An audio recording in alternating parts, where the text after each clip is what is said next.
Good day wrestling fans. ProWrestleMachine back with another conversion. Thanks everyone for the comments and chat. Do you have a request? Put it in the comments below. Now, let's dive into this issue. March 25, 1996 Observer Newsletter. Is WCW better off without Hogan and Savage?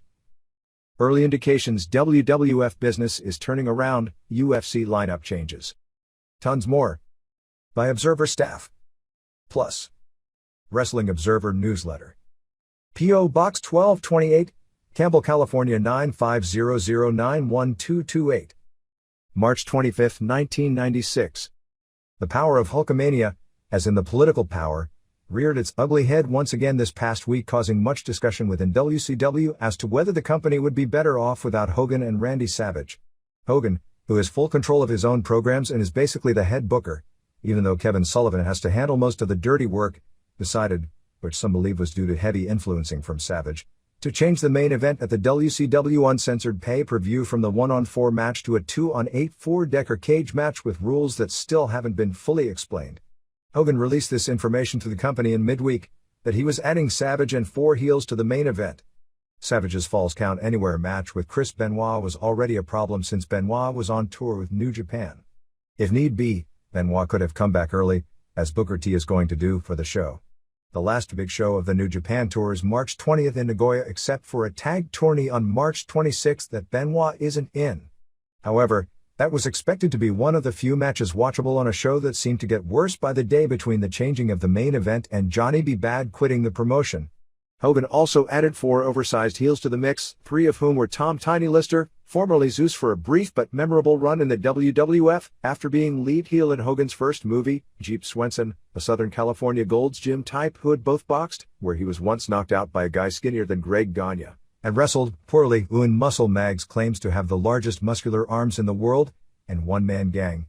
The final spot will either be taken by Shark or Warlord, or perhaps as a long shot, adding a 9th person to the side in Brian Pillman. It is pretty clear, as the trend in wrestling shifts toward smaller and more athletic wrestlers, that Hogan is still living in the 80s size era, and that the Titan spoofs on WCW in regard to steroid testing seem to gain more validity by the week. Since Hogan's frequent changing of the booking winds up frustrating everyone, combined with the fact the Saturday shows, which he rarely appears on, are doing big ratings, and the last house show run without he, Savage, Road Warriors or Steiners did big business, puts the multi-million-dollar contract in large cut of every pay-per-view show in question. In addition, both Hogan and Savage were said to have strongly opposed Bischoff's decision to bring in Kevin Nash and Scott Hall with big-dollar contracts. Hogan came back by booking himself on the March 18th Nitro show after the original committee had put together the show without he and Savage, and had booked a Flair vs. Sting world title match, coming off the 2 drawing big ratings on a Saturday show, as the Nitro main event. However, as is the case in WCW, when the ratings came in for March 18th with WCW scoring a resounding win over WWF, negatives were forgotten. The belief is that if Uncensored does a strong or even decent buy rate coming in the wake of the March 18th ratings, then Hogan's position in power will be safe. If it doesn't, with Hogan making all the late changes and booking the card so heavily around himself and his friends, then there may become a crack in his autonomous power. With Bad having quit the promotion and signed a 3-year deal with the WWF on March 14th, his place in an I Quit match against Diamond Dallas Page will be taken by the Booty Man, Hogan's best friend, Ed Leslie, who will also have the Diamond Doll, now known as the Booty Girl, in his corner, with the stipulation that Page must quit wrestling if he loses. Because WWF owns the rights to the name Zeus, an older and flabbier 90s version will go by the name Z Gangsta. Swenson, who wrestled in the mid-80s for World Class Wrestling and has done some Southern California indie work since then, was called on Nitro the final solution, but after complaints hit WCW on Tuesday since it struck a raw nerve with people of Jewish heritage and others because the term was the Nazi term for extermination of Jews in the World War II era, the name is expected to be changed to Final Annihilation.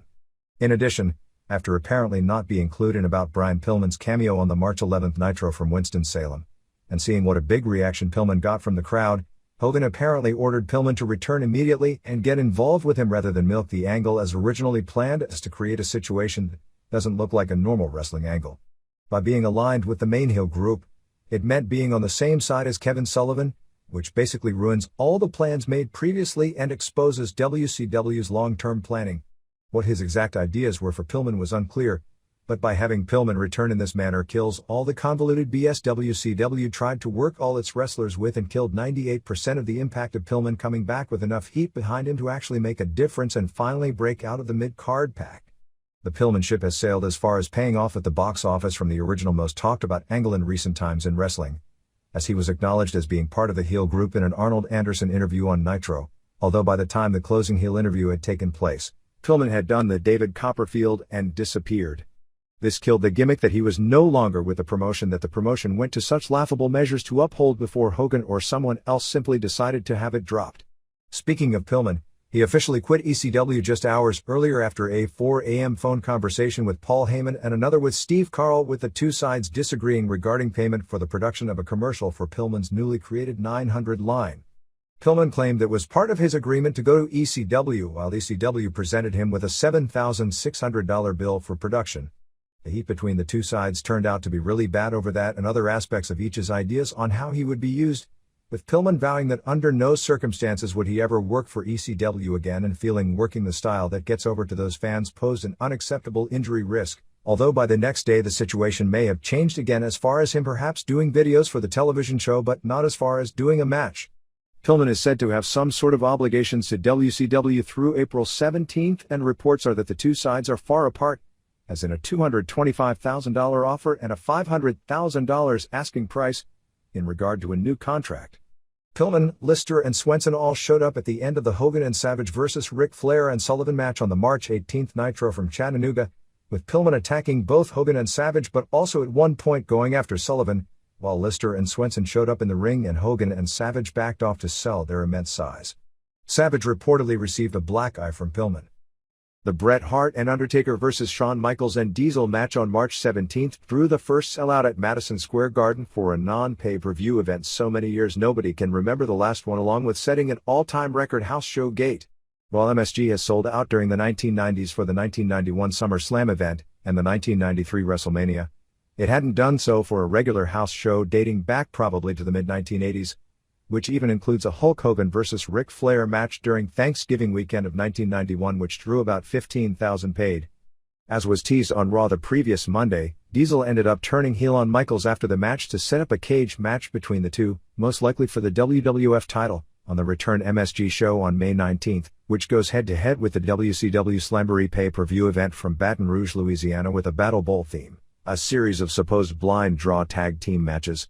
The show drew approximately 17,000 for a building that was set up with a 16,227 capacity. The release added tickets at the last minute and there were people turned away at the door.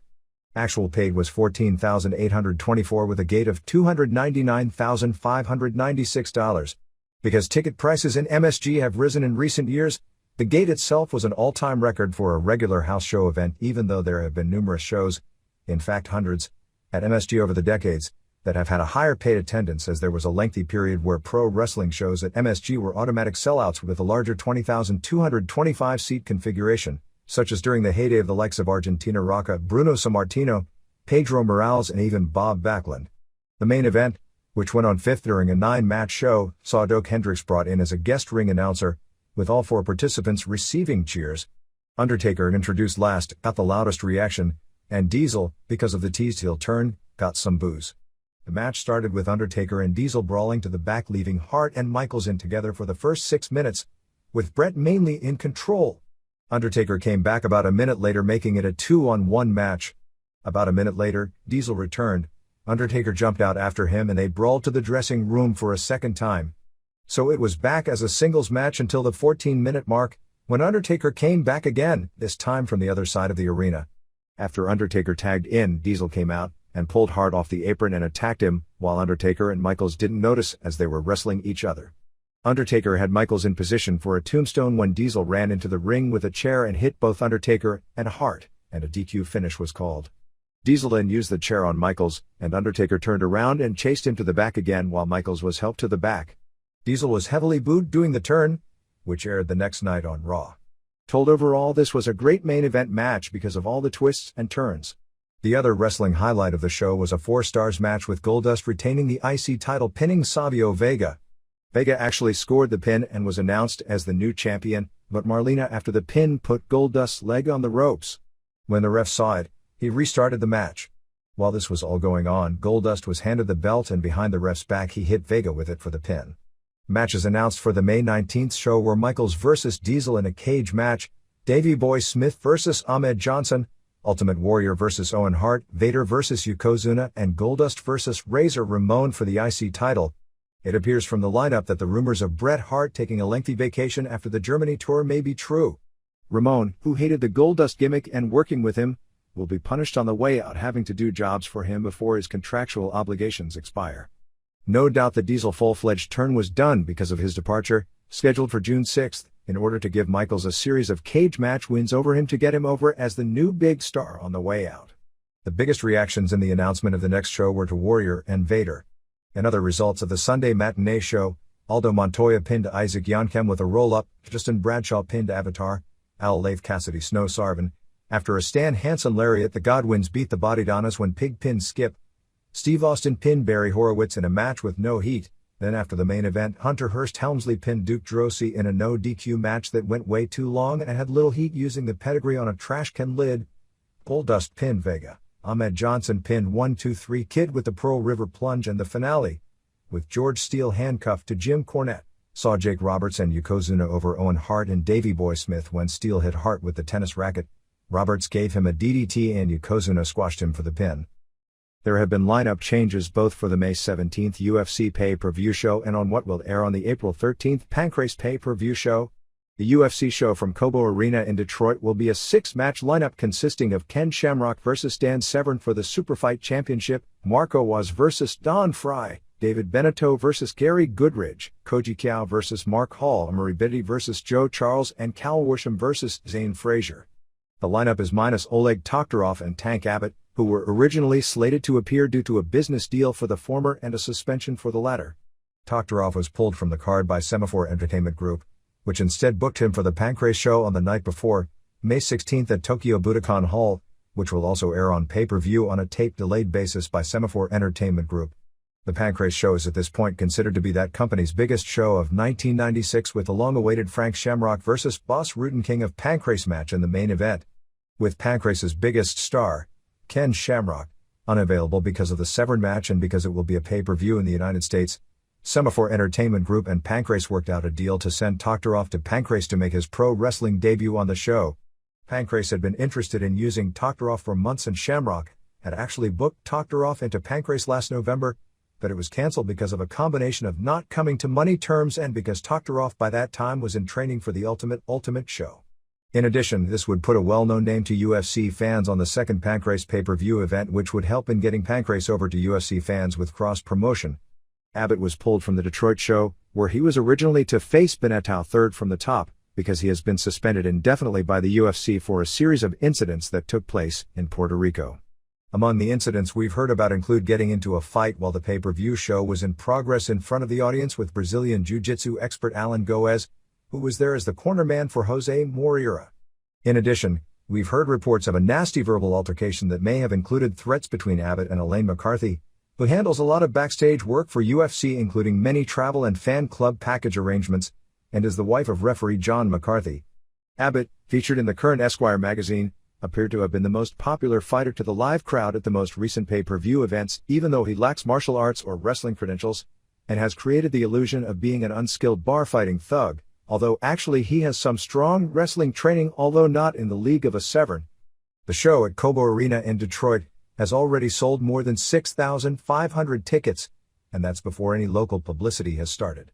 Semaphore Entertainment Group will be starting its local publicity with a press conference on March 28, where it will announce a local scholarship program. The time limits for this card have been made, with the Shamrock Severn match slated for a 24-minute time limit with 2 3-minute overtime periods before going to the judges. Fry vs. Waz will have a 20-minute time limit and 2 3-minute overtimes, while the rest of the card will have 12-minute time limits and 1 3-minute overtime.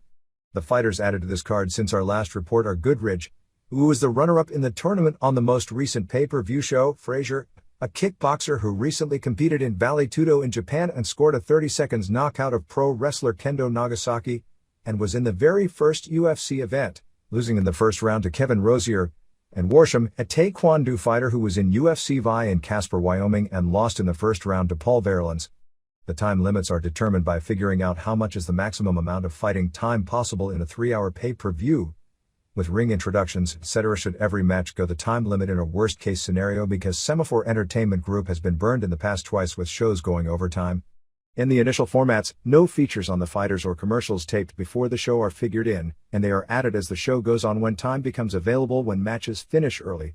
There were UFC officials that agreed that the time limits at the last show were too short in theory, although not after the fact since only one match went the time limit and there was no need for that match to last any longer the way it was going.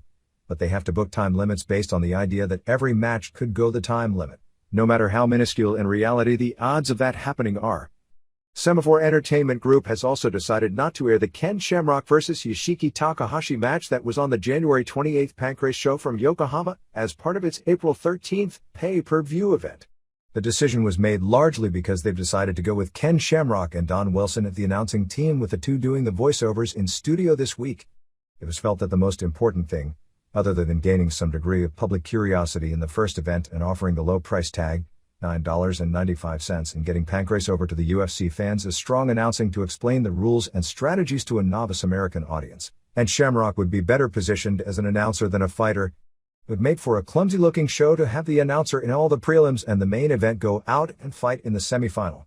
On another level, not airing that match has its advantages since the match went to the 20-minute time limit with Shamrock winning via points, which isn't the desired conclusive result on a show that already had several matches go the time limit and airs 5 weeks before the Shamrock-Severn Ultimate rematch. What appears to be the plan right now is for a Best of Pancrase pay-per-view show to air in September, which would include major main event matches that have taken place in the past, including Frank Shamrock vs. Goaz, and that the Ken Shamrock-Takahashi match could air on that show instead. In another shoot fighting news, it appears that Extreme Fighting will hold its second pay-per-view event on April 26th, presumably from Montreal. We don't have any details since that is a very secretive organization. However, we do know that former Samba champion Steve Nelson, UWFI, will get his wish to face a Gracie on that show, taking on Ralph Gracie, which should be interesting since Nelson should have a 30 to 40 pound weight advantage on him. Nelson is the son of former pro wrestlers Gordon Nelson and Maria Laverne. In what may turn out to be the most interesting showdown in the recent history of wrestling magazine coverage, New Japan Pro Wrestling has banned Weekly Pro Wrestling from coverage of its shows in a letter sent from Booker Riki Choshu to editor Tarzan Yamamoto on March 15. There was no particular incident that led to this other than the continuing debate within Japan about the role of wrestling magazines within the pro wrestling industry. There have been numerous disagreements over the years between Choshu and Yamamoto, since many wrestling traditionalists have believed that the nature of some of Weekly Pro's coverage isn't good for the wrestling, and the belief by many in wrestling going back to the dark ages that true journalism should never exist in pro wrestling. Weekly Pro, a full-color weekly newsstand mag that sells between 250,000 and 300,000 copies every week, usually priced at about $4.50 per copy, is more inside than its leading rival, Weekly Gong, which from all sources doesn't sell as well. The two magazines have been at war, with Gong taking the more Pro Wrestling Illustrated type approach to coverage. Weekly Pro, while not coming out and ever saying that pro wrestling is worked or matches are predetermined, will criticize bad matches, use terms like rest holds, and say things that readers who know can read between the lines and supposedly not feel insulted. Those at the magazine believe that the average wrestling fan in Japan is more intelligent than the promotions believe, and that in some cases, when the fans reading the magazines can see through the angles, they have to report it in a manner to not insult the intelligence of their own readership. In addition, they often break stories on major cards and lineups before the promotion itself announces it, or run angles leading to it. As the head of the biggest wrestling company in Japan, and in some ways the world, Choshu apparently wants to have more control over the information available to the public. Weekly Pro also has enemies with virtually all of the regular Japanese wrestling covering media, which includes the weekly newspaper Weekly Fight and daily sports newspapers Nikkei Sports and Tokyo Sports, each of which sell in excess of 2 million. That feud became an embarrassment last year when Weekly Pro put on the multi-promotional show at the Tokyo Dome.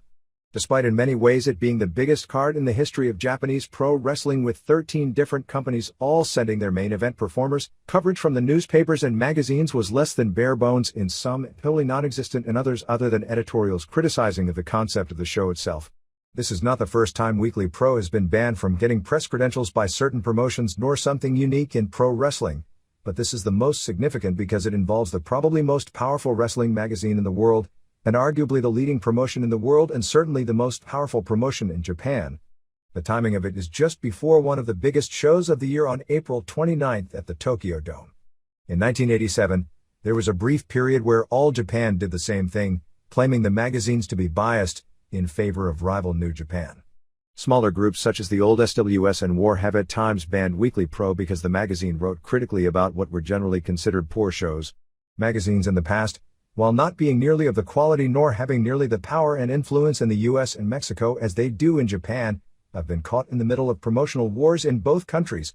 Virtually all the US magazines for a long period of time were banned from covering the WWF, mainly because the WWF wanted the entire business including the magazine market for itself with its own house organ magazine. Initially the WWF wouldn't allow the magazines to even shoot photos at their shows, then allowed the photographers to shoot telephoto lens pictures from the stands, although in recent years the WWF has been more cooperative. Weekly Pro will probably be forced into buying tickets and shooting telephoto shots at the New Japan major shows. However, the Japanese fans are used to a much higher quality of photos and reproduction in their magazines, which is the leverage that and not being shut out of scoops in a very competitive media that the promotions have over the publications. In addition, Japanese society is such that there is more of a pack as opposed to individual behavior, and pro wrestling in Japan is more of a world where everyone knows their place and behaves accordingly. The reason the Observer has been able to thrive for years without formal cooperation and in many cases actually being so hated is because of a lack of need for high-quality photos, which takes the major piece of leverage promotions would be able to have over a publication away. Some at Weekly Pro believe this to be an unofficial deal between Choshu and Gong to get rid of Yamamoto as editor and work together for the common goal. One reporter at Gong was predicting that other promotions that are also mad at Weekly Pro's more inside coverage but didn't want to make the move by themselves, and that New Japan won't be the only group to ban them. The irony about all this is it comes during a time period where wrestling is in a boom period in Japan. For all the complaints about inside coverage being a negative, New Japan's business has been thriving. While business in Japan has declined from its peak in 1994, that level was so absurdly high combined with an economy that hit the skids, whatever decline there has been is hardly due to fans understanding the business so much they no longer care to follow it. Japanese wrestling, with far more information available to the general fan than in the US, has a much stronger business foundation and a far higher loyalty and intelligence and appreciation level of fan for the most part. And even if insider coverage did not lead to increased business or even hurt business, isn't that more of an indictment of a company on a business if it believes it can't survive the truth? In yet a new twist on the bitter wrestling wars going on in Mexico, Rey Mysterio, Miguel Lopez, the uncle of Rey Mysterio Jr., whose real name is Oscar Gonzalez, did an interview in the March 15 issue La Paz, a Tijuana-based daily business newspaper, where he threatened to sue promoting rival and former protege Conan for slander and gave away the result of the Mask vs. Mask main event match AAA was promoting in town the next day. Mysterio revealed that Ultraman, a longtime area babyface, who wrestles elsewhere without the mask as Damien, would be losing his mask to Psychosis in the culmination of a several-month area feud. Mysterio called Ultraman a prostitute for selling his mask to Antonio Pena, claiming he would be taking a dive in the match with Psychosis and that he'd be getting a big payoff in exchange, which would allow him to buy a house. While the promotional war is far more bitter in Mexico than it has ever become in the United States, this was, even for Mexico, publicly taking it to a new level. At this point Mysterio is on the short end of the war, as he ran a show with names like Blue Panther, Fuerza Guerrera, himself, El Hijo del Santo, and EMLL's hottest wrestler, Hector Garza, on March 8 in Tijuana and drew less than 1,000 fans. The AAA group, which now runs in the smaller Palenque, easily sold out the 4,000-seat venue on March 16 for the mask match despite the competition, a Mike Tyson fight. The Palenque, which will be the new home for the foreseeable future for AAA, has both positives and negatives. On the plus side, the sightlines are incredible for pro wrestling as every row is elevated, even at ringside, so every seat except for some balcony seats, with obstructed views because of posts, have perfect views and there is no need to stand. It is also far cheaper to rent. The downside includes a smaller capacity, which comes into play when you have a full house, as the rent differential doesn't come close to making up the gate differential on a full house as compared with the 5,500-seat Auditorium Municipal that has been the home of Lucha Libres. It's the beginning of time in that city. In addition, the elevation of concrete starts so close to the ring that there is very little room on the floor for spectacular dives that are the focal point of AAA matches. The seats are also so close together to cram that many people in that there is literally no breathing room. However, it is probably the best building for heat I've been to in a long time because so many people are in so little space. This was probably the best show in Tijuana since Conan began running the city because, largely due to commission pressure and slightly due to things that have been written. Some of the ECW/FM wish gimmickry was toned down and thus used more effectively as an adjunct to the style rather than being used in place of a style. 1. Los X-Men won a Four Corners Trios elimination match over Los Pandilleros, Los Chacales and Los Renegados, Depredator and Genghis Khan and Negro Azteca, in 28:35. This match was laid out literally 15 minutes before they went into the ring, and the guys were regularly getting lost in the early parts, not understand how to work the match. The rules were that a guy would be eliminated if he was pinned or submitted. They went 14-19 before there was even an elimination. The match got better from that point and was very good in spots and totally disorganized in other spots. It came down to Pandillero I, one of the X-Men and one of the Chacales. As Pandillero I was about to submit, his partners interfered to break it up, and suddenly all 12 were back in the ring and brawling all over the place with great heat. At the 26-minute mark, the X-Men did 3 simultaneous hot dives. Los Chacales then went crazy with chair shots. It wound up with the ref declaring the X-Men the winners via DQ to begin a feud with X-Men vs. Chacales to lead to a triple masked match somewhere down the road. 1.5 star. 2. Rey Mysterio Jr. retained the WWA World Welterweight title, beating Juventud Guerrera in 25-19. As compared with Philadelphia, this match didn't have as many high spots and high-risk moves, partially because the nature of the crowd enabled them to use more psychology and partially because the nature of the building made it impossible to do a lot of the wilder outside-the-ring dives. It also wasn't as crazy a match as any of the 4, Mexico City, Tijuana, Philadelphia, Tokyo, off-the-charts Mysterio matches with psychosis. Still, it was the most heated match I've seen anywhere live or on tape in months and as good as any match I've seen in 1996. Overall, I'd rate it equal to Philadelphia because Philadelphia had the wilder moves, even though this was longer, built better and had tons more heat. Anyway, the Philadelphia match was a better match for the Philadelphia fans who are into big moves and high-risk moves and not as much into building a match and psychology. This was a better match for Tijuana fans who are more into the latter aspects. In the first fall, Mysterio Jr. did the Silver King Tope con Hilo, an Arabian moonsault to the floor and a sunset flip off the top rope into a powerbomb, among other things. Guerrera finally won the first fall with a springboard leg lariat into the ring and a dragon suplex. After a second fall consisting of one great move after another, Mysterio Jr. used a springboard off the top rope into a Frankensteiner off the top rope for a near fall, then got the pin with a Dr. Bomb salto into powerbomb. Third fall was more of the same. Among the moves were Guerrera doing the Bull Nakano somersault leg drop, or Scorpio's drop the bomb, trading chair shots, Guerrera with a Frankensteiner off the top for a near fall, etc. Guerrera went for a plancha as Halloween held Mysterio Jr., but Leon Negro ran across and knocked Mysterio Jr. out of harm's way and Guerrera hit Halloween. Mysterio Jr. then did a Liger dive over the top. At this point Los Pandilleros came out and attacked Leon Negro and the ref was bumped. Mysterio Jr. went for a Frankensteiner off the top but missed it and landed on his head. Guerrera then went for a dropkick off the top rope but Mysterio Jr. turned it into a power bomb but ref was still out. Los Pandilleros then started attacking Mysterio Jr. until Los X-Men ran in. Leon Negro and Los X-Men then did a 4 simultaneous tope spot in all 4 corners. Halloween and Pandilleros began destroying Mysterio Jr. until Conan showed up with a barbed wire baseball bat and he, Mysterio Jr. and Leon Negro cleaned house of all the interference. Guerrera ducked when Conan went to hit him with the bat. Mysterio Jr. got the bat and used it on Guerrera, then used an Arabian moonsault for the third fall pin. The match probably would have been better without all the run-ins because they were having an awesome match on their own, but the run-in was very well executed. 4.75 stars. 3. Conan and La Parka and Octagon beat Jerry Estrada and Pero Russo and Cibernetico in 16:45 of a cage match. This cage was a monstrosity, roughly 12 feet high off the apron and the wiring ripped to bits in many places. Natasha, Barbara Blaze, was inside the cage and interfered freely. Halloween was doing his utility performance throwing a chair into the ring and it wound up with the heels destroying the faces with a chair. This was mainly chair shots and climbing with a lot of heat. Some of the chair shots were lame and some were brutal, usually depending upon who was doing the pitching. Parka juiced heavy, then used the same blade to slice Conan, and passed the blade to Estrada, who sliced himself in a series of moves that would horrify epidemiologists. At least they went to Estrada third.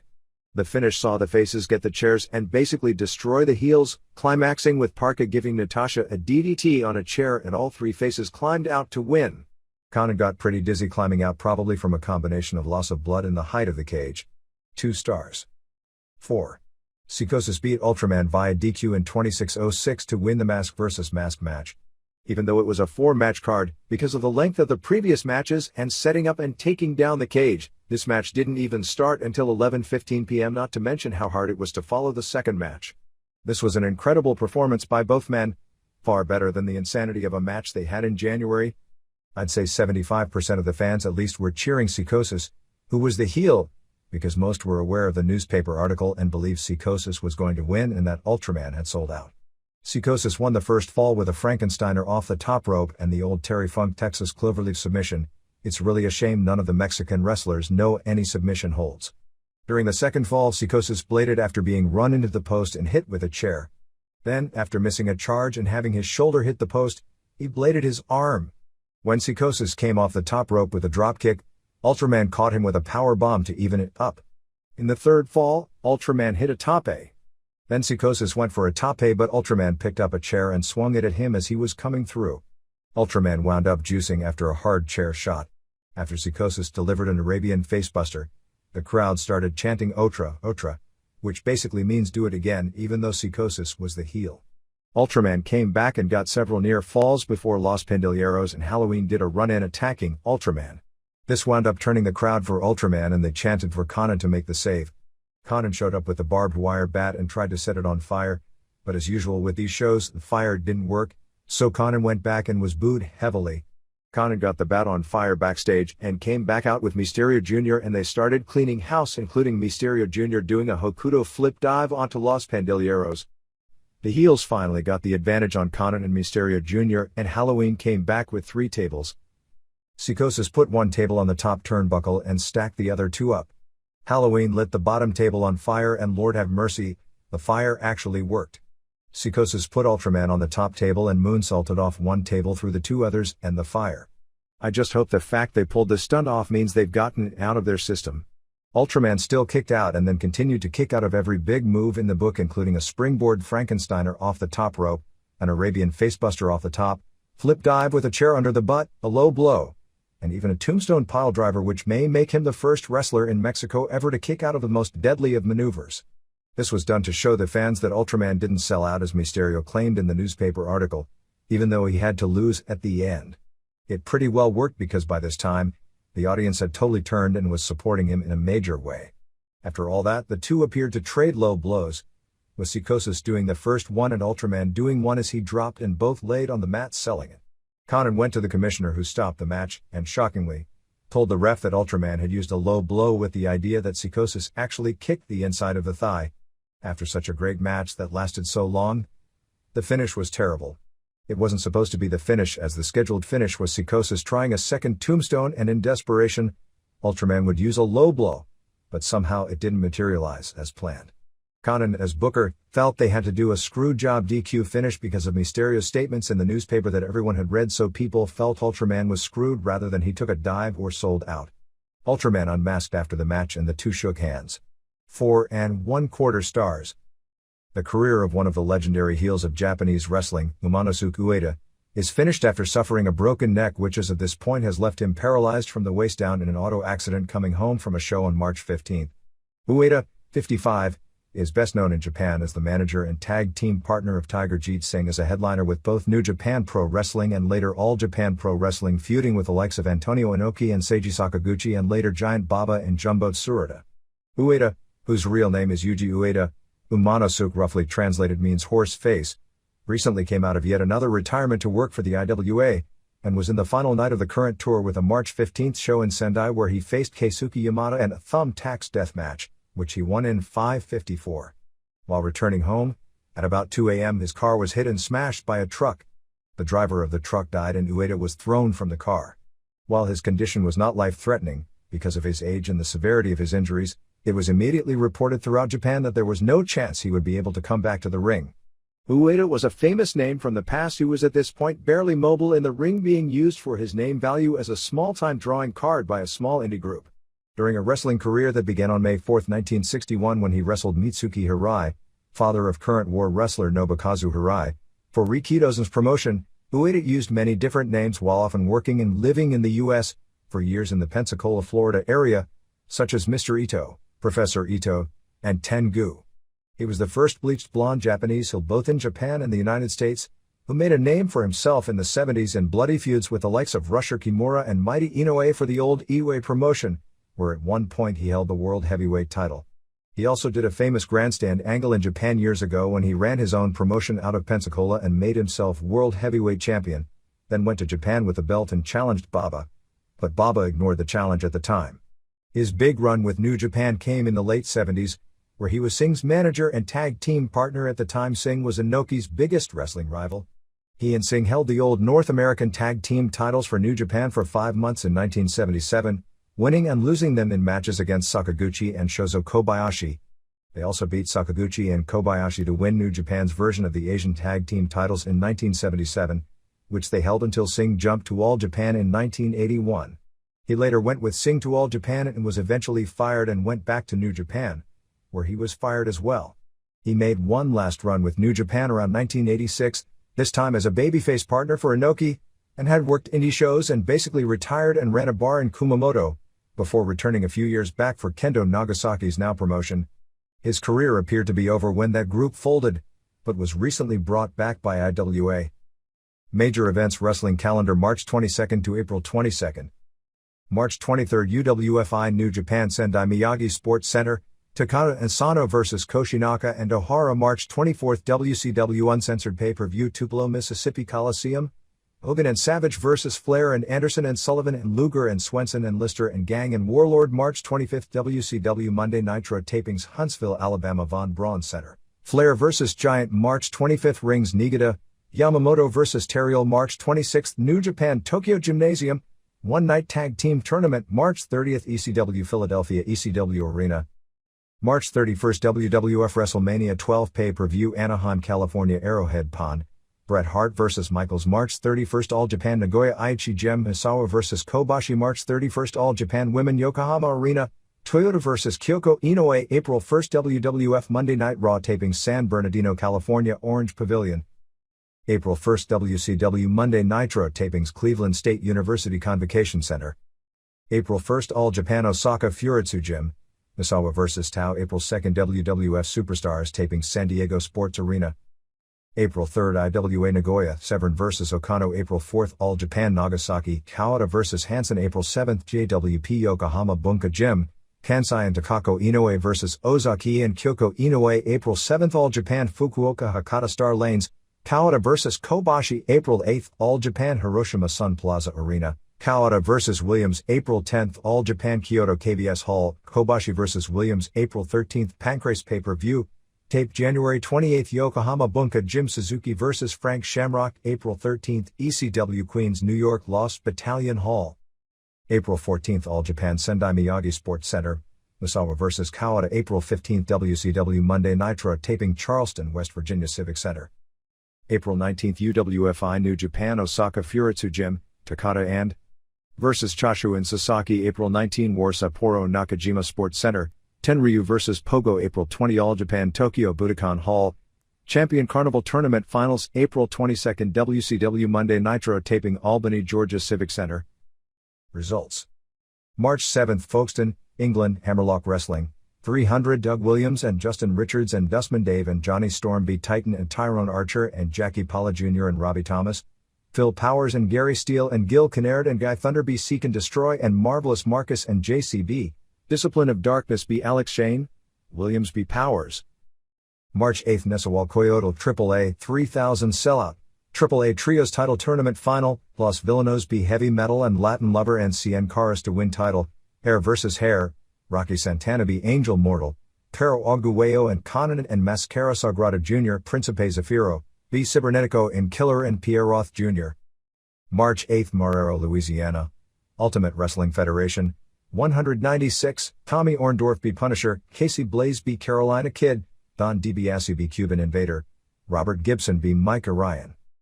March 8 Lafayette, Tennessee, Hardcore Championship Wrestling, Troy Eaton B. Buddy Savage, Kroll the Deathstalker B. Tim Watson, Strictly Business B. Larry Valentine and TNT, Eaton B. Prozac Jack, Valentine B. Tony Falk DQ, Valentine 1 Hardcore Rumble.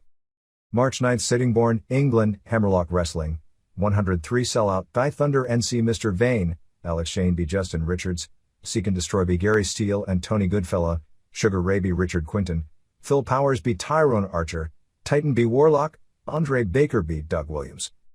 March 9, Sandwich, Massachusetts, Indiana, 700 Dean Naylor B. Greek Stallion, Twitchy McGee B. Doug McDonald's, Troy the Garbage Boy B. Spankster, Susie Obesity B. Michelle Tita, Mad Dr. B. Avad Souza, Martinez Twins B. Danny and Johnny, Expert B. Mr. B. Vietnam Man B. Deadbeat.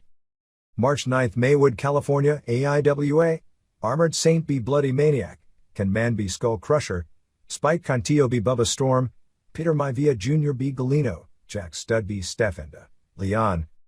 March 10, Waukesha, Wisconsin, Mid-American Wrestling, One Night Scrap Iron Street Fight Tournament, Wave Rider Craig B. Spymaster, Billy Joe Eaton B. Wave Rider Mike, Big Daddy Dave B. Farmer Vic, Axel Future B. Eric Love, Craig D. Eaton, Future B. Dave. March 11, Himeji, New Japan, 1850 Tokumitsu Ishizawa B. Yuji Nagata, Black Cat and Tatsuhito Takaiwa B. Yutaka Yoshi and Tadao Yasuda, Shinjiro Otani and Koji Kanemoto B. Jushin Liger and El Samurai, Hiroyoshi Tenzan B. Akitoshi Saito, Harlem Heat B. Kensuke Sasaki and Takashi Iizuka, Wild Pegasus and Hugh Morris and Scott Norton B. Junji Hirata and Riki Chashu and Keiji Muto, Hiro Saito and Masa Chono B. Kunyaki Kobayashi and Kengo Kimura, Shiro Koshinaka and Akira Nagami and Michiyoshi Ohara B. Satoshi Kojima and Shinya Hashimoto and Osamu Nishimura. March 11, Aizu Sakashita, IWA, 250, Tatsumi Hirano B. Nagaoka, Kyoko Ichiki B. Emi Motokawa, Masahiko Kochi and Takeshi Sato B. Tutor the Turtle and Tsukioka, Keizo Matsuda B. Umanosuke Ueda DQ, Leatherface B. Hiroshi Itakura Tarzan Goto and Mr. Ganasuke B. Keisuke Yamada and Takashi Okano. March 11, Hamamatsu, JWP, Hiromi Yagi B. Tomoko Miguchi, Mayumi Ozaki B. Rieko Amano, Dynamite Kansai and Cutie Suzuki and Yuki Miyazaki B. Boyshoi Kid and Hikari Fukuoka and Devil Masami.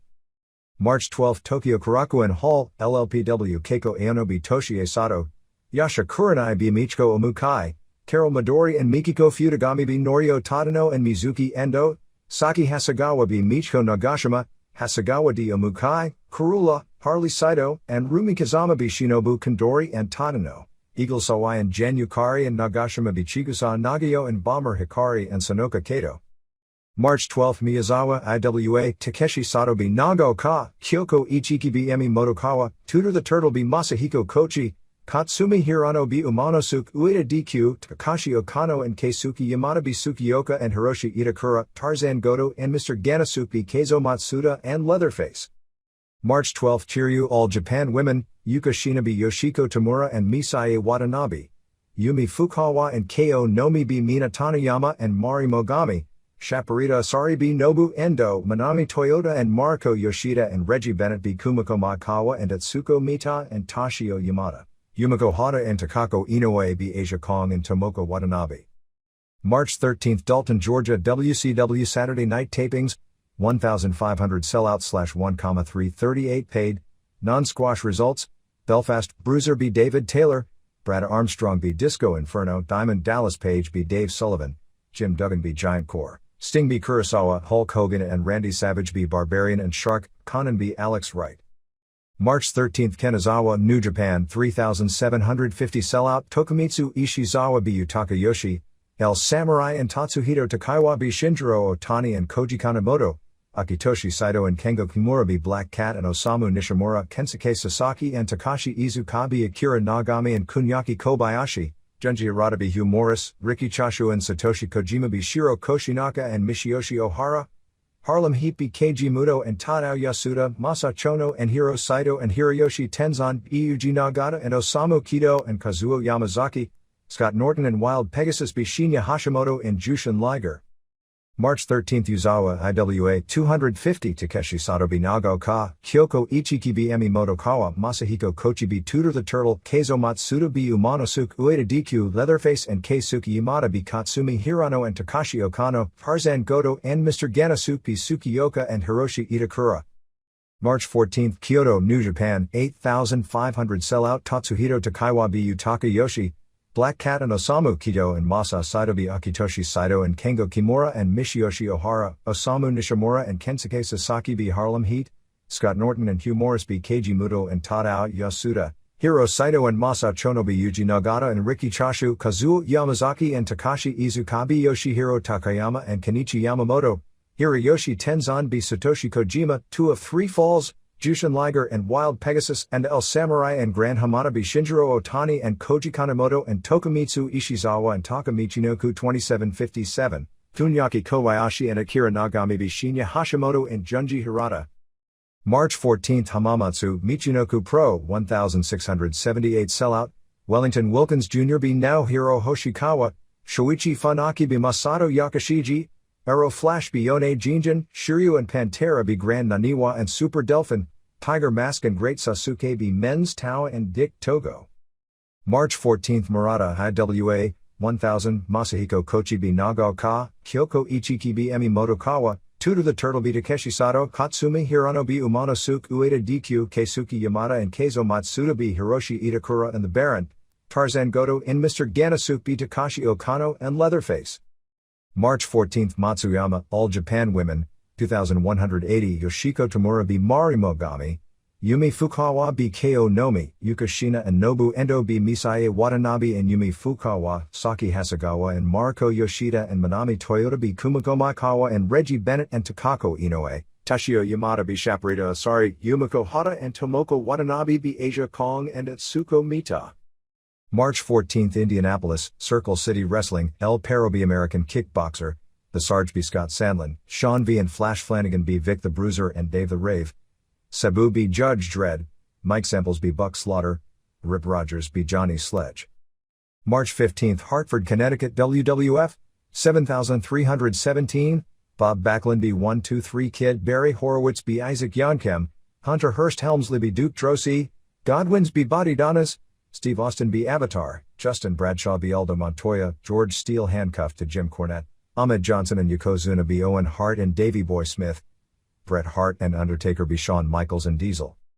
March 15 Jim Thorpe, Pennsylvania, ECW, 666 sellout, Bad Crew be El Puerto Ricano and Chubby Dudley 1 star, Bubba Ray Dudley be Spiros Greco, Rico Federico, Dud, Taz be Mikey Whipwreck 1 star, Chris Jericho be Stevie Richards 2.5 stars, Rob Van Dam be Damian Stone 3 stars, ECW TV title, 2 Cold Scorpio D Cebu 20 minutes 3.5 stars, ECW tag titles, Eliminators be Pit Bulls 4 stars, Bruise Brothers be Shane Douglas and Tommy Dreamer 3.5 stars. March 15 Sapporo FMW 5500 Jason the Terrible and Haido be Tetsuhiro Kuroda and Katsutoshi Niyama, Wing Kanemura and Hideki Hasaka be Ricky Fuji and Horace Boulder, 30-minute marathon match, Megumi Kudo and Combat Toyota Yukari Ishikura and Kaori Nakayama D Shark Tsuchiya and Crusher Maidamari and Bad Nurse Nakamura and Miwa Sato 2-2. World Brass Knucks title, Super Leather be the Gladiator, Mike Alfonso, Barbed Wire Spider Net Double Hell Death Match, Mr. Pogo be Mitsuhiro Matsunaga, Street Fight, Shoji Nakamaki and Headhunter be Masato Tanaka and Koji Nakagawa. March 15 Osaka Rinkai Sports Center, Michinoku Pro, 2000, Blizzard Yuki Saki Hasegawa, be Shaprita Asari, Shoichi Funaki and Taka Michinoku and Grand Naniwa be Great Sasuke and Tiger Mask and Shiryu, CMLL welterweight title, Super Delphin be Pantera to win title.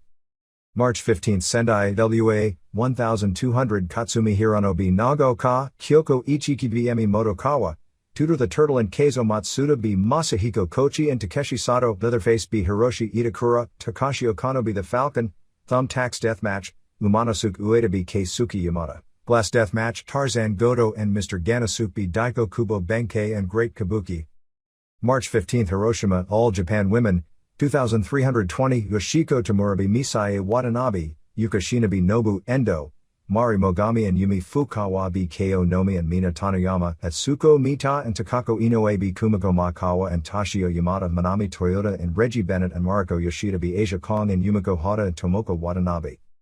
March 15 Mexico City Arena, Mexico, EMLL, Olympico and Fantastic and Cyclone Ramirez be Damian El Guerrero and Espectro Jr. and Cadaver de Ultra Tumba, Bronco and Mr. Niebla and Mascara Magica be Archangel and Felino and Scorpio Jr., Los Brazos be Dr. Wagner Jr. and Negro Casas and Rambo DQ, Hector Garza and La Fiera and Dos Cars be Emilio Charles Jr. and Bestia Salvaje and Sangre Chicana Corps.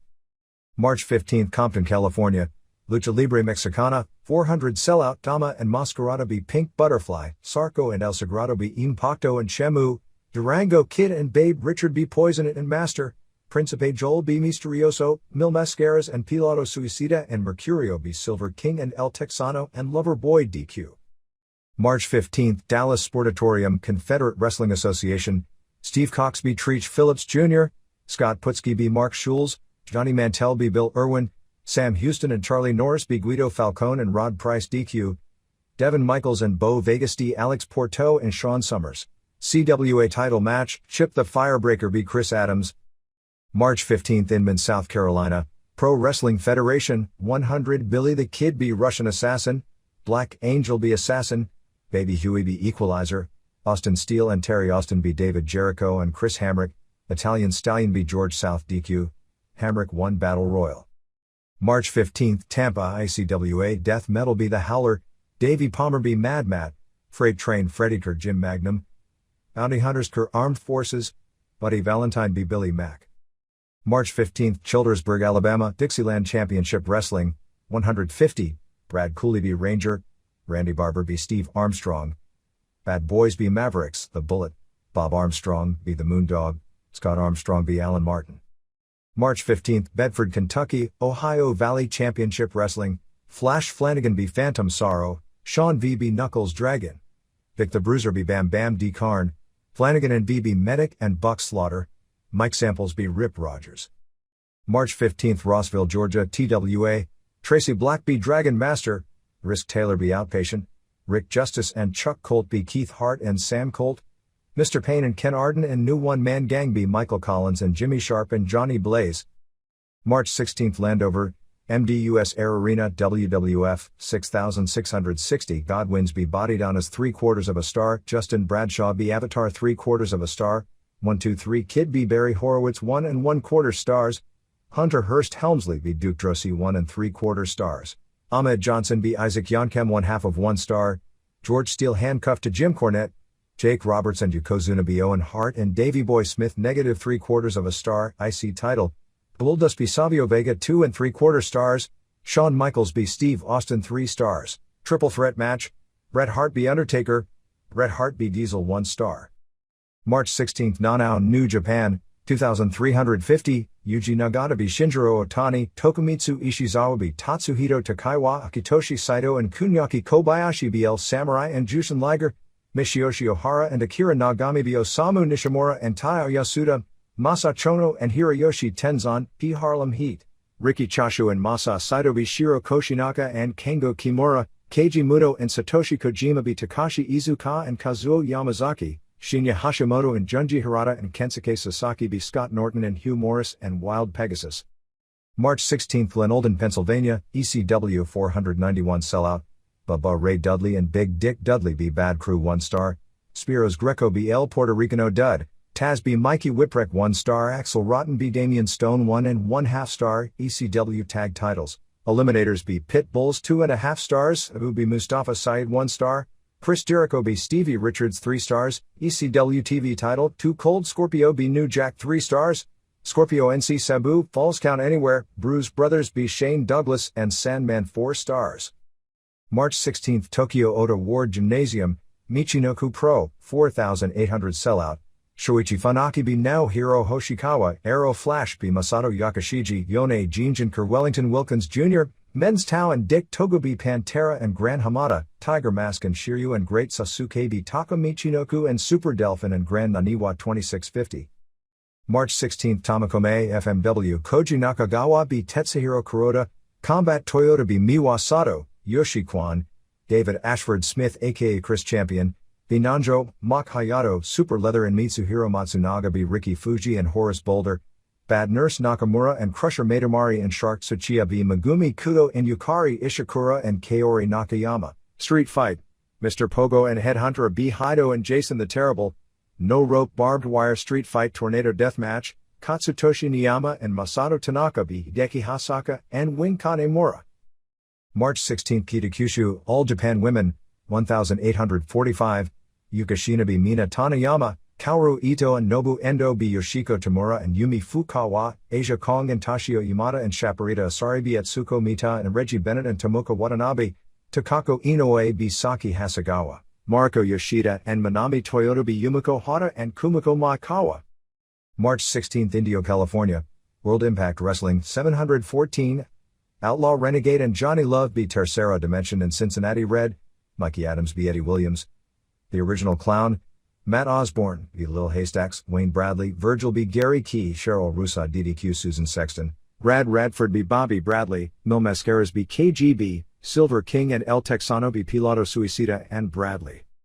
March 16, Walco, New York, Northeast Wrestling 950, Hellraiser be Rocky Shore, Ray Odyssey be Mike Sharp, Supernova be Johnny Handsome, Ab Boda Singh, Wu Bradley, be Tony DeVito Core, Primo Carnera 3 and 911 be JL Storm and Ralph Lemieux, Doink the Clown be Bob Backlund, Bam Bam Bigelow be Jim Neidhart.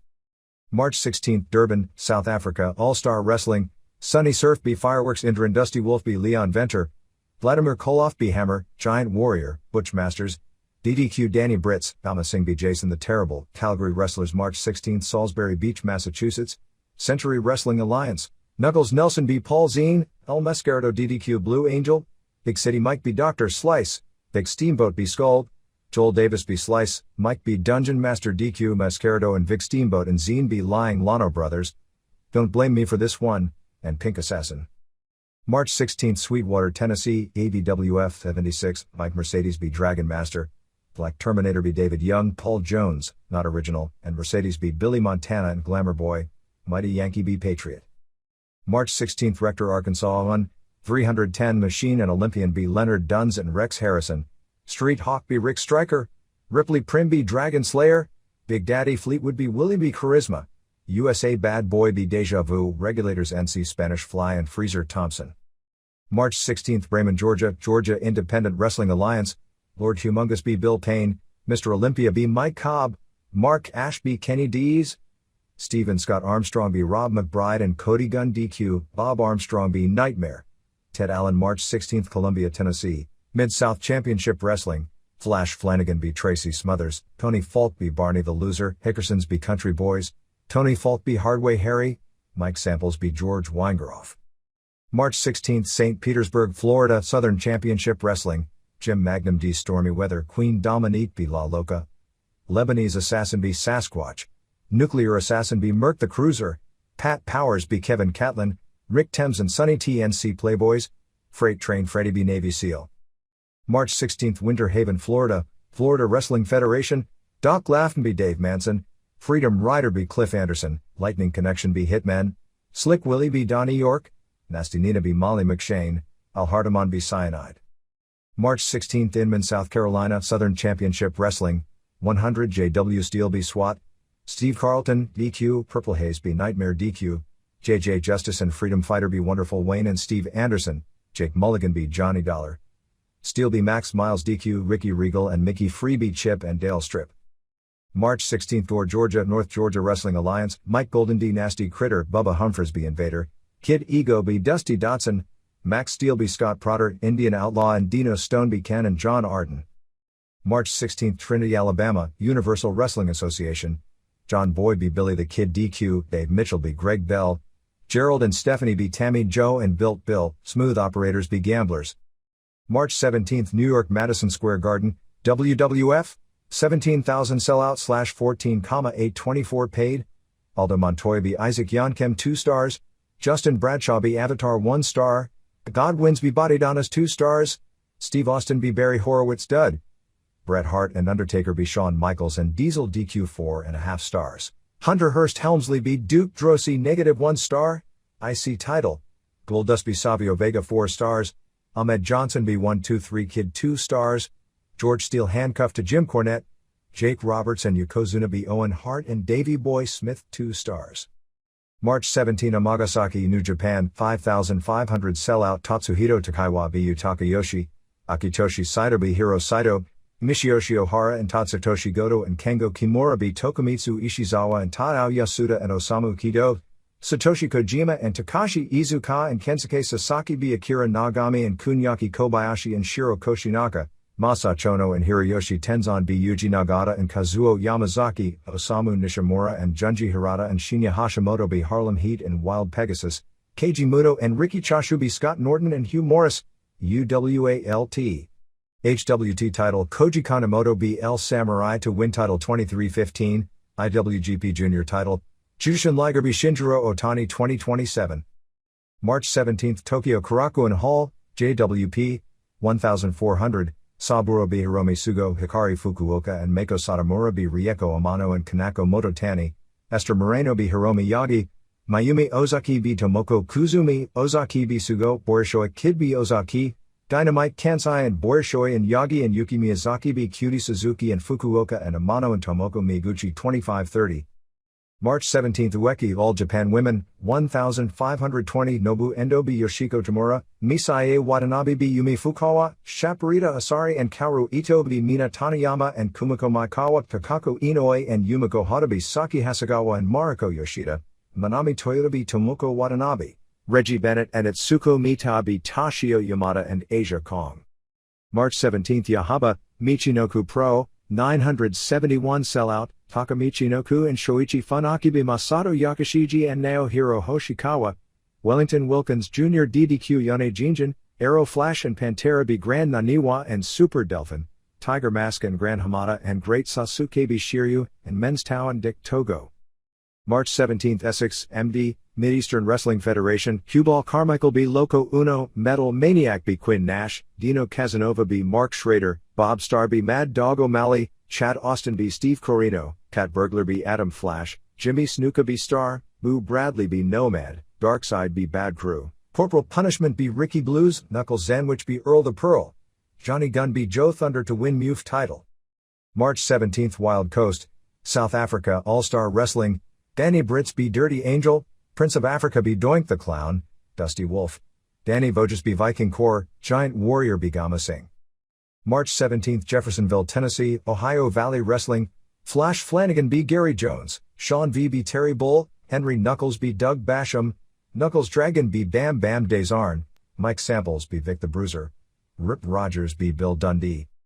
Special thanks to Walt Spafford, Dan Paris, Robert Rothas, Etta Hearns, Ken Verrett, Sarah Moore, Bart Orkline, Paul Spiegel, Edie Bailey, Mike Mahoney Jr., Jason Meyer, Brian Walter, Dan Paris, Steve Yohei, Mark Taylor, Michael Omansky, Greg Klein, Dan Farron, Tim Knoll, Peggy Watkins, Rich Palladino, Kurt Pileski, Denias, Jesse Money, Dan Moreland.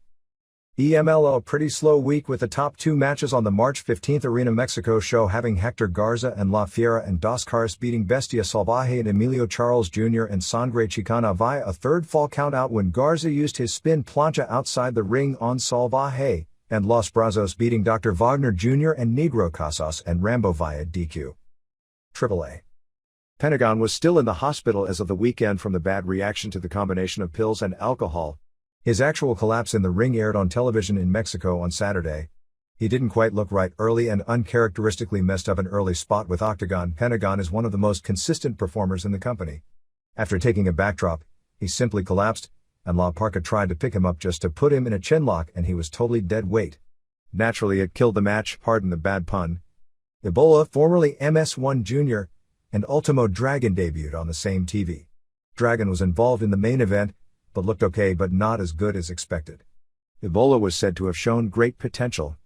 The return show in Tijuana is March 29th with a street fight on top with Conan and Octagon and La Parka versus Cibernetico and Cien Cars and Pierre Roth Jr., plus either a tag match with Rey Mysterio Jr. and Super Calo versus Juventud Guerrera and Psicosis, with the same four in a trios adding Heavy Metal and Super Crazy on each's respective sides. I hear nothing but raves all around about Super Crazy. Aside from Tijuana, the Northern Tour didn't draw well at all with crowds in the low hundreds. According to the local Televisa station that broadcasts the Lucha Libre EMLL/AAA block on Sunday mornings, the show in Tijuana is doing a 27 rating. Even if that figure is exaggerated and doubled, it's still an amazing number considering what we consider great numbers in the US and Japan for television wrestling. There's lots of heat with Mascara Sagrada and Mascarada Sagrada. Mascara is mad about the creation of a Mascara Sagrada Jr., while Mascarada may be close to leaving once again. There have basically been bad feelings with he and Antonio Pena for months now. There is already talk that since Pena owns the gimmick, Mascarada couldn't take the gimmick with him if he goes to Promel, and Pena would simply put the gimmick on the wrestler now known as Baby Rabbit. Mr. Condor vs. Bronco in a hair vs. hair match continued the Diabolicos vs. Diabolicos feud on March 15th in Essahualcoyot, while Tinieblas Jr. and Sagrada Jr. and Blue Demon Jr. and Halcon Dorado Jr. joined together in Quartet of Juniors. The return to Monterrey on March 17th was headlined by Pero Aguayo defending the WWA Heavyweight title against Cibernetico, while March 18th in Nuevo Laredo was headlined by La Parca defending the Mexican Light Heavyweight title, which he must have won back recently from Pierre Roth Jr. Don't ever ask me to keep title histories of AAA belts, against Jerry Estrada. Pena is planning for Triple Manias in May, but right now it doesn't seem like they are building in any specific direction.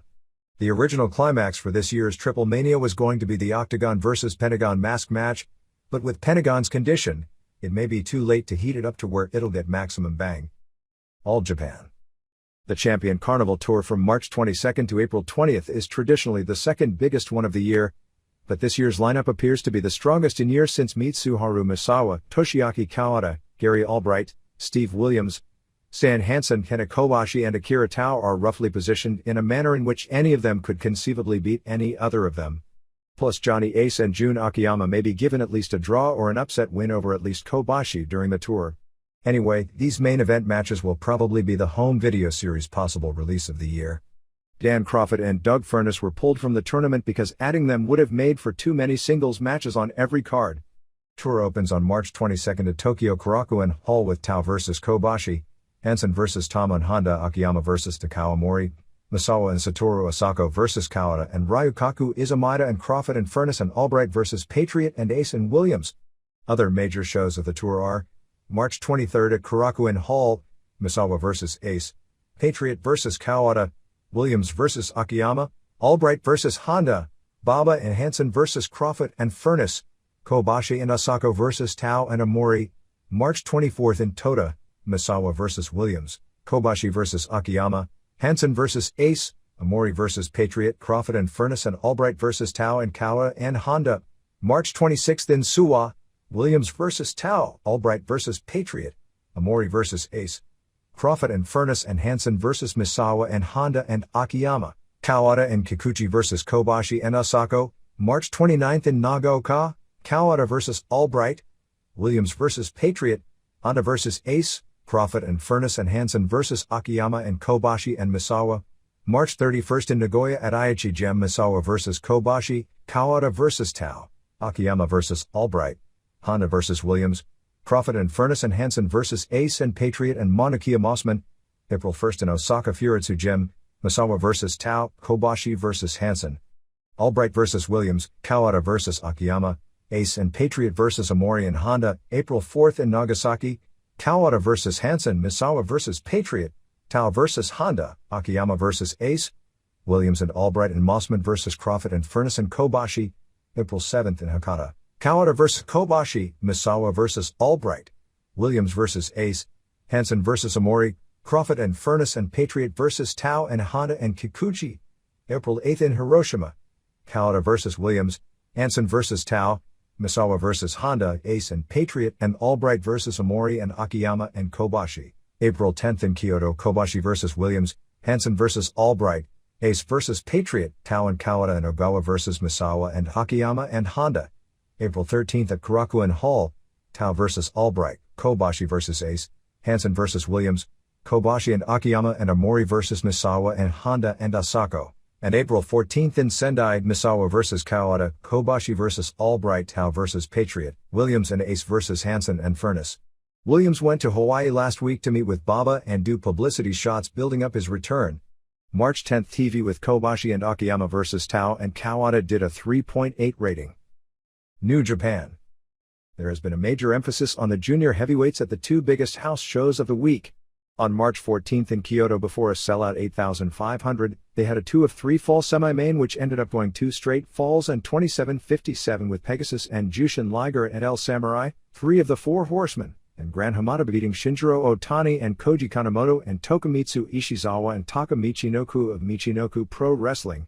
The main event on that show was an upset as Kunyaki Kobayashi and new heel Akira Nagami won a non-title match over IWGP Tag Champs Shinya Hashimoto and Junji Hirata when Nagami pinned Hirata. The other major show was March 17th in Amagasaki before a sellout 5,500 with junior title matches being both the semi and the final.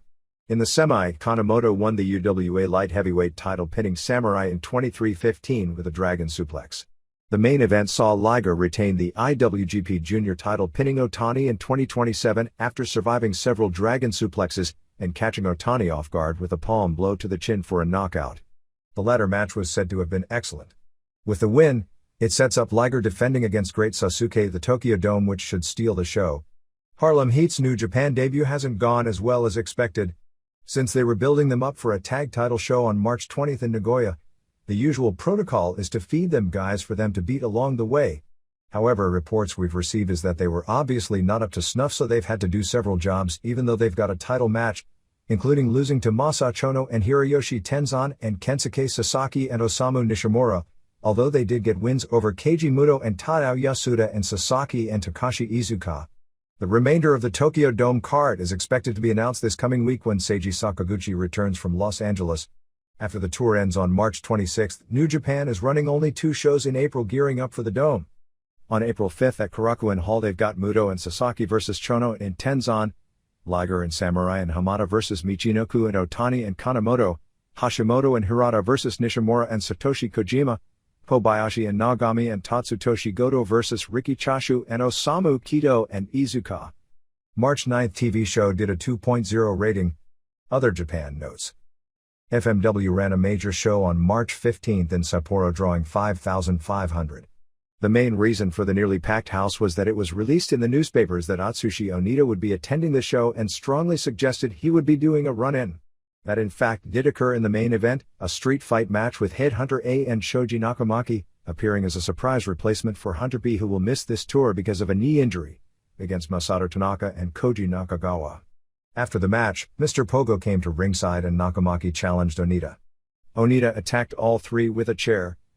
The idea was to transfer the Onita heat over to Tanaka and Nakagawa, who have to carry the company as babyfaces since Hayabusa won't be around as a regular for several months. Onita went to the dressing room and slapped Tanaka, Nakagawa, Tetsuhiro Kuroda and the other FMW babyfaces around, saying, and if they can't beat the likes of Pogo and Nakamaki, that the company would go out of business. He said that he would be attending the Kawasaki Baseball Stadium show on May 5th and they may do an angle where if Tanaka and Nakagawa can't beat Pogo and Nakamaki that the company would fold. It's expected that card will also have the first ever women's electrified explosive barbed wire match with Megumi Kudo vs Combat Toyota. Because this show was in Sapporo as opposed to Tokyo where they have a much harder core of fans, the fans gave Onita a totally favorable reaction when he did his thing. Pogo beat Mitsuhiro Matsunaga in a no-rope barbed wire spider death double hell match in Pogo's first match back with the promotion, plus Super Leather retained his World Brass Knucks title beating former champion the Gladiator. Gladiator's knee wasn't even close to ready and he apparently will miss the rest of the tour. The other major small promotion show was Michinoku Pro running a rare date in Tokyo, selling out the Oda Ward Gymnasium, 4,800 seats, not only to see the show but also to see the first meeting of Satoru Sayama and Dynamite Kid in 13 years. The 2 wrestlers who put the junior heavyweight division on the map in Japan and had a major impact in changing the face of wrestling worldwide, apparently hadn't met since Sayama quit New Japan in 1983. Both sat at ringside together to watch the main event as the latest Tiger Mask, a protege of Sayama, teamed with Shiryu and Great Sasuke to beat Taka Michinoku and Grand Naniwa and Super Delphin in 26:50. After the match ended, Jinsei Shinzaki Hakushi came to ringside and the fans began a chant of Hakushi rather than Jinsei. He's supposed to wrestle in Japan under his Japanese wrestling name as opposed to his WWF name, however all the pub in Japan about him being in the WWF all this time has made the fans think of him as Hakushi. Anyway, he did an interview in the ring saying he was going to beat Muta at the Tokyo Dome. Michinoku also announced October 10th show at Tokyo Sumo Hall, which would be the biggest show in the history of the company. Michinoku Pro had a big week selling out every show with shows outside its traditional northeastern Japan territory. On March 15th in Osaka before 2000, they brought in Blizzard Yuki Saki Hasegawa from All Japan Women, who is retiring on March 31st, in I believe her final match with the gimmick beating Shaparita Asari. The main event saw Super Delphin beat Pantera to win the CMLL welterweight title. Pantera in Mexico had actually vacated the title in the ring on March 8 during the AAA show in Nezahualcóyotl, where he announced he was leaving EMLL to join AAA. However, he took the belt with him to Japan and gave it to Delfin. UWA wrestler Arrow Flash, who holds the WWF Light Heavyweight title, will defend and probably drop the strap to Sasuke on March 24, while Grant Hamada will defend his WWA Junior Heavyweight title on March 30 in Akita. Tokyo Pro Wrestling starts its tour to determine its first tag team champions from March 22, April 2. Kandi Akutsu returns to JWP on March 22 after being out for a few months after a knee operation. Hasegawa also worked the LLPW show on March 12 at Korakuen Hall, as did several GIA wrestlers including Chigusa Nagayo. IWA finished its tour on March 15 in Sendai. With Cactus Jack leaving for WWF and Victor Quiñones leaving as booker, which apparently also severed Terry Funk's ties with the group, they are using gimmick guys for foreign talent. Akio Sato is this group's booker, and in April the foreigners will be Leatherface, his supposed younger brother Steelface, and Freddy Krueger, who may be Doug Gilbert. Dan Severn is scheduled to defend the NWA title against Takashi Okano on April 3 in Nagoya. Neither Akira Hokuto nor Bull Nakano are going to move to the US after all, and are just coming in to do Moolah's show in Las Vegas on June 21. They've both severed ties completely with AJW and are basically cashing in as mainstream celebrities a la Dump Matsumoto after she retired doing game shows and talk shows. Supposedly Sabu was offered $5,000 per week by Big Japan Pro Wrestling, where he starts before you read this. Sheik won't be going on this tour, but will manage Sabu on Sabu's second tour with the group. Terry Funk gave his brother a strong recommendation to get him into All Japan with the idea of making he and Rob Van Dam into a regular mid-card tag team, but it appears now that All Japan isn't interested. Since FMW and Big Japan are working together, he may do FMW tours as well. For anyone thinking about touring to Japan this year, as of right now, here is a list of major shows for the rest of the year that have been announced after April 22.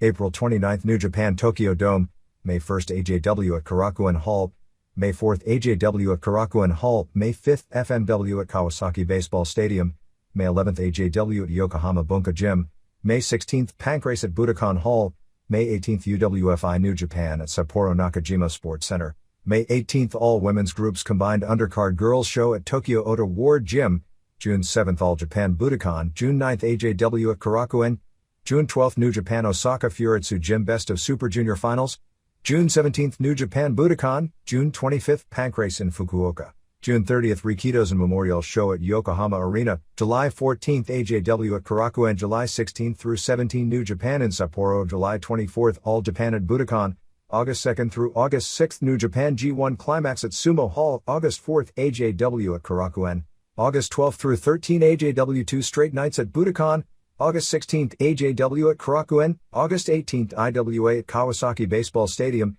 September 1 AJW at Korakuen, September 5 All Japan at Budokan, September 16 New Japan in Nagoya, September 20 New Japan in Osaka, September 23 New Japan at Yokohama Arena, October 10 Michinoku Pro at Sumo Hall, October 13 AJW at Korakuen, October 18 All Japan at Budokan, November 4 AJW at Korakuen, December 1 New Japan in Nagoya, December 1 AJW at Korakuen. Tag Tourney Finals, December 6 All Japan at Budokan, Tag Tourney Finals, December 8 AJW at Sumo Hall and December 10 New Japan in Osaka.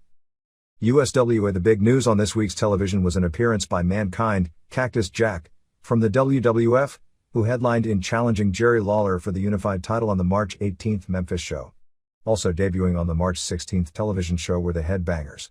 Sid Vicious didn't do color commentary this week, nor was he on television, nor was anything mentioned in regard to him in that role in the future.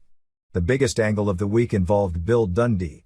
Samantha Payne, Donna Shepard, was in the audience as a fan holding a sign to bring Dundee back to the USWA. She then started running down the USWA and called Randy Hales a punk wrestling promoter and said to Hales that there were a busload of fans outside wanting to know why he wouldn't let Dundee back in the promotion. When they went outside, there was no bus, but Dundee was there and he and Hales started arguing. Dundee wound up bouncing Hales off a car or two and threw him down hard before Lawler made the save. Mankind wore a mask somewhat similar to Vader's strap mask, and it was never acknowledged on television that he was Cactus Jack. Even though Cactus Jack worked this promotion early in his career and virtually all the fans recognized him, On the March 16 television show, Mabel won the USWA title from Brian Christopher when Mankind tripped Christopher and Mabel scored the pin after an elbow drop. Ref Downtown Bruno saw everything, and he probably wasn't supposed to see it as they did nothing to tease a heel ref gimmick. The headbangers showed up as heels and both Scott Bowden and Brandon Baxter tried to manage them, but they turned both down, which kind of made them semi-faces, but not all the way. It wound up with Bowden and Baxter arguing with one another, and now they are feuding. Lawler wrestled Reggie B. Fine on television for about the 520th time. Lineup for the March 18th show in Memphis was Spellbinder vs. Fine, David Haskins vs. Stephen Dunn, Baxter vs. Bowden, Coco are defending the IWA World Heavyweight title against Jesse James Armstrong, Tommy Rich and Doug Gilbert defending the USWA tag titles against Headbangers. A 10-man elimination match with the winner getting a shot at the unified title on television on March 23rd, Men on a Mission vs. Christopher and Isaac Yankem, and Lawler vs. Mankind. ECW-only matches announced for upcoming shows were March 29th in Reading, Pennsylvania with Raven defending the ECW title against Shane Douglas, Gangstas vs. Sandman and Two Cold Scorpio and Pit Bulls vs. Bruise Brothers in a Falls Count Anywhere, and March 30th at the ECW Arena, which will be headlined by Sandman and Tommy Dreamer and Douglas vs. Raven and Bruise Brothers. Dreamer returned to the ring on March 15th in Jim Thorpe, Pennsylvania to team with Douglas against the Bruise Brothers in the main event. His bad shoulder held up at least to the point he didn't hurt it any worse, even though he took bumps outside the ring. The two weekend house shows both drew packed houses, with a reported 666 in Jim Thorpe and 491 in Glenolden, Pennsylvania on March 16th. The Jim Thorpe show had a very rowdy crowd that didn't get into any of the wrestling but loved the mayhem. However, it turned into a problem on several occasions since fans continually were getting into altercations with wrestlers. A fan grabbed the towel off Taz's head as he was coming to the ring and Taz was visibly pissed. Taz grabbed another fan later who apparently started stuff with him, causing other wrestlers to calm him down. The fans were ejected. Rob Van Dam and Damian Stone had a well-worked match, but before they even locked up, the fans chanted, "You both suck at them." Sandman was scheduled for a match with Axel Rotten, but he was destroyed by Raven and his nest before Dreamer and Douglas made the save and pretty much teased a new triple threat babyface grouping of Sandman and Dreamer and Douglas to build to the Philadelphia show. Sabu and Scorpio went to a 20-minute draw. There were boring chants in the early portion as they exchanged holds, but was told it was a much better match than New York. Show finished with two great brawls with eliminators over Pit Bulls and Bruise Brothers over Dreamer and Douglas. A fan hit one of the Bruise Brothers with a chair during the match. In Glenolden, another fan took off his shirt and challenged Taz and was thrown out, but this apparently looked way too much like a work. The Gangstas, also as a work, beat up a security guy. Scorpio wrestled New Jack in a single for the fifth time. Scorpio had his nose sliced open hard way and was bleeding from it. After Scorpio won, Mustafa joined in the fun and Sabu made the save for Scorpio. Scorpio then offered him a TV title match for saving him, but they traded a few spots before Scorpio simply walked out and Sabu brawled with him for a double count out. Bruise Brothers beat Douglas and Sandman. One of the Bruise Brothers bled during this match, which was reported to us as a hardway job. Blue Meanie went to moonsault Missy Hyde after the match, but Sandman took the moonsault instead, and Dreamer made the save, leaving the three faces in the ring together. Raven Scott Levy has a part on the UPN show Swift Justice that airs on March 27th. Upcoming ECW arena dates are April 20th, May 11th and June 1st, while they are back in Queens on April 13th and debut in Jersey City, New Jersey on April 12th. Scorpio and Sabu's match from the February ECW arena show aired almost in its entirety, 27 minutes of 30 minutes, on television, and it was a 4.5 stars match. Here and there. A press conference was held on March 15th for the proposed multi-promotion show in Los Angeles on June 1st. At the press conference were Antonio Pena, Eric Bischoff, Antonio Inoki, Seiji Sakaguchi and Dan Severn, although nothing was officially announced other than they were still planning on going through with the show. It was announced that besides WCW, New Japan and AAA, that WWF, which had no representation there, and EMLL ditto, had agreed to participate and talked of shoot groups like UWFI, Rings and Pancrase, but gave no details about it. About the only thing made clear is this event won't air on pay-per-view, as Bischoff said they had missed the window, although that makes little sense if they wanted to tape the show for a later air date, and said there was a slim chance it could air on either TBS or TNT on a tape delay, but stressed the odds were against it happening.